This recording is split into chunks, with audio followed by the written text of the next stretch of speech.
On paper, SPAC Nation seems promising, not until you've been informed about the fraud accusations to the church. Hey guys, and welcome back to the channel. For this video, we will discover the church that focused on scamming millennials. But before anything else, please leave a like on the video. Also, don't forget to subscribe to our channel and click the notification bell down below so you won't miss our videos. Without any further ado, let's hop on right to the video.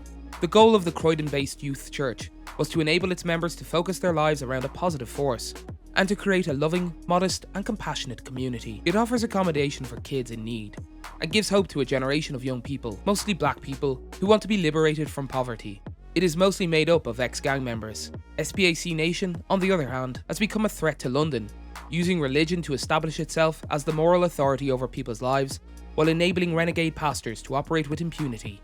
Some church sermons have twisted aspects of Christianity for commercial benefit, and victims have been silenced as a result. The church is under an avalanche of criticism after a series of disturbing features and documentaries. Despite being in unusually huge sums of debt, members of the congregation upload videos claiming that they still supported the church. After admitting he's $20,000 in debt, a little kid passionately tells the camera, "My bank account was formless. It was void," after revealing he's £10,000 in debt. But giving seed has to drain you, so you can know what you can produce from nothing. The church also has the focus of an MTV documentary, Reggie Yates Meets World, in September, but this film was notably paper thin, considering the depth of allegations accumulating on social media. Reggie's cousin is a pastor at the church, according to another internet sleuth. The most significant blow came from Nadine White and Emma Yule of the Huffington Post, who released numerous articles and short videos as part of a startling expose exposing disturbing activities inside the church. This includes top church members befriending vulnerable young people, promising them riches, and taking out loans in their names totaling over $20,000 in some cases. Over 50 of these questionable businesses exist, and some were encouraged to cheat banks by forming corporations and taking out overdrafts. The news organisation also claimed that abuse occurred in the church's communal housing, called trap houses. The Serious Fraud Office is currently conducting an active investigation. How could anything like this happen in a church? It's all about context after all. SPAC has fought back against a slew of allegations, mostly because the alleged fraud of many of its members is tangled up with people's spiritual convictions. Churches should be, and often are, a trustworthy community. Faith underpins religion's fundamental existence. Many churches have seen individuals pass through their doors at their darkest hour, and SPAC is not alone in bringing together vulnerable people.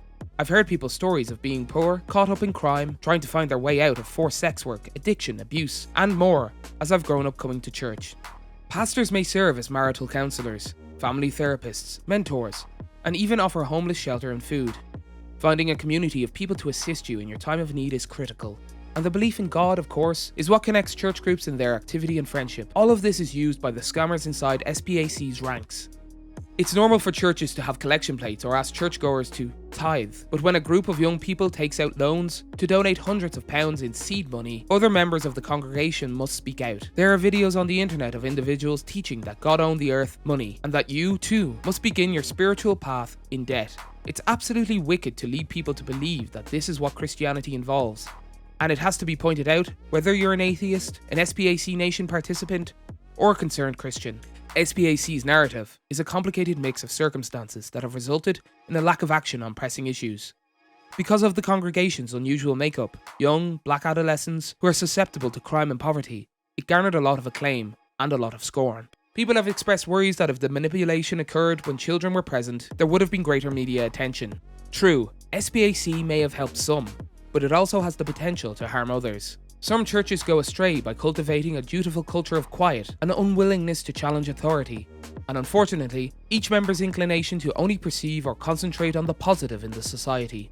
Also, with Christianity on the wane in the UK as a whole, there may be a legitimate concern that openly condemning poor behaviour attracts unwanted attention to the church and tarnishes public perceptions of religion. Other Christians in these churches and other neighbouring congregations in the community must, however, listen to people's concerns and mobilise against predators. Believers should not see the discovery of abuse, homophobia, bullying, embezzlement, fraud and other forms of misconduct inside the church as an assault on Christianity.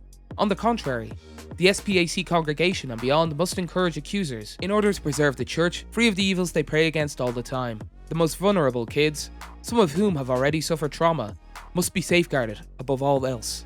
Silence on these problems by SPAC members and other bystanders merely makes these behaviours appear normal in the church. Finally, these young people need to feel supported and cared for. And if other churches don't want this to become representative of religion as a whole, they may step in and offer them a less twisted version of religion. This is the world's first church controversy. As witnessed in many faiths throughout the globe, fake enlightenment may sometimes be used to harass, compel, or control people. However, I am certain that houses of religion may be positive influences. Someone who has discovered a way to sabotage a well-intentioned scenario for their personal gain can only succeed on SPAC Nation levels if the others around them stay quiet. It must be eradicated as soon as possible.